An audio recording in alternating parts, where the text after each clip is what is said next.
Imagine this. Retail workers are walking away from their jobs in droves, and the numbers are alarming.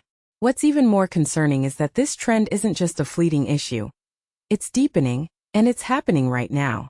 According to new research, the start of summer 2025 saw an unprecedented surge in flight risks among retail employees, with more people considering leaving their jobs than at any other point in the last 2 years. But here's where it gets controversial. Are employers doing enough to address the root causes of this exodus? And could this crisis have been avoided altogether?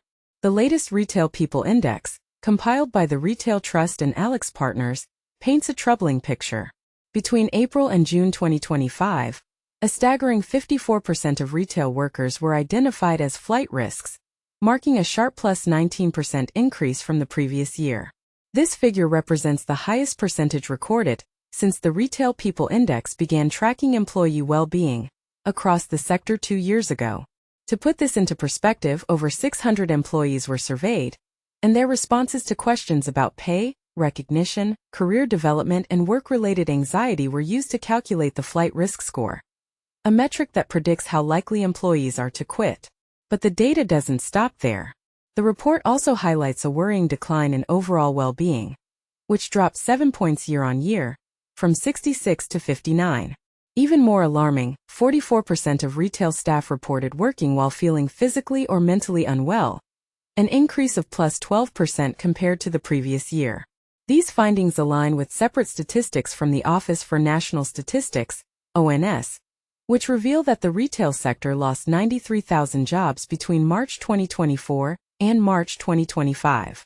Additionally, the ONS noted that retail experienced one of the largest drops in job vacancies between May and July 2025 compared to any other industry.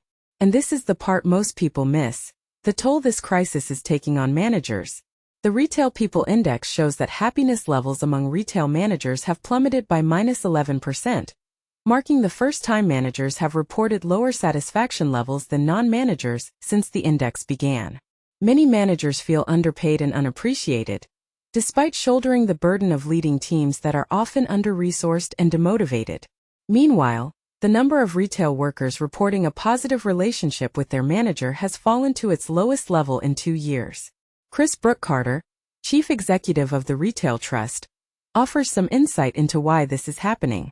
Our research has consistently shown that retail workers tend to feel happiest heading into the summer months, once the hectic winter season is behind them. However, ongoing insecurities surrounding job stability, financial pressures, and the broader political climate are continuing to weigh heavily on those in the retail sector.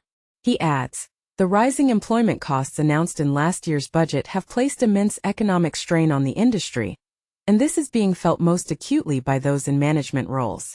They're tasked with holding together teams that are stretched thin and often unhappy, yet they feel unsupported in doing so. Brookcarter emphasizes that while many of the financial pressures impacting retail are beyond employers' control, there's an urgent need to address the specific challenges facing managers. Without proper training and support, these issues could lead to even higher turnover rates and greater instability within teams, outcomes that no business can afford in today's competitive market. Employers must prioritize equipping leaders with the tools they need to care for themselves and their teams, he argues.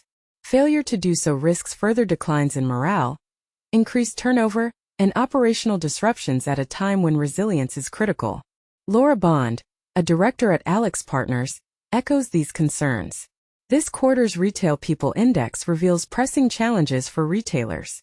With 54% of employees considering leaving their roles, the highest flight risk since our tracking began, and well-being scores dropping below the critical 60% threshold to 59%, it's clear that employees are struggling. Presenteeism rates have soared to 44%, the highest level seen in 18 months, while relationships between managers and employees have deteriorated significantly, reaching a 24-month low.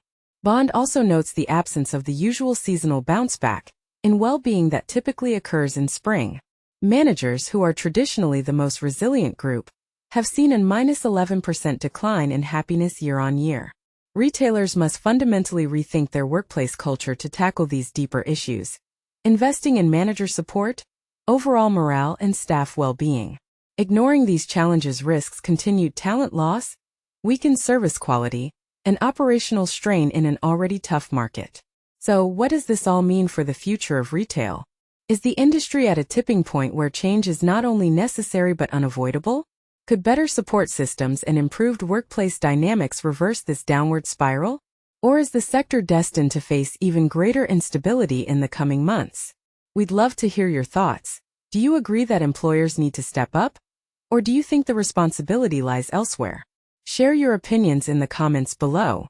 For those interested in exploring the data further, the Retail People Index is based on insights gathered from 8,474 responses to the Retail Trust's online happiness assessment, conducted in partnership with the employee engagement platform WorkL. You can find more details at http://www.retailtrust.org UK/people-index.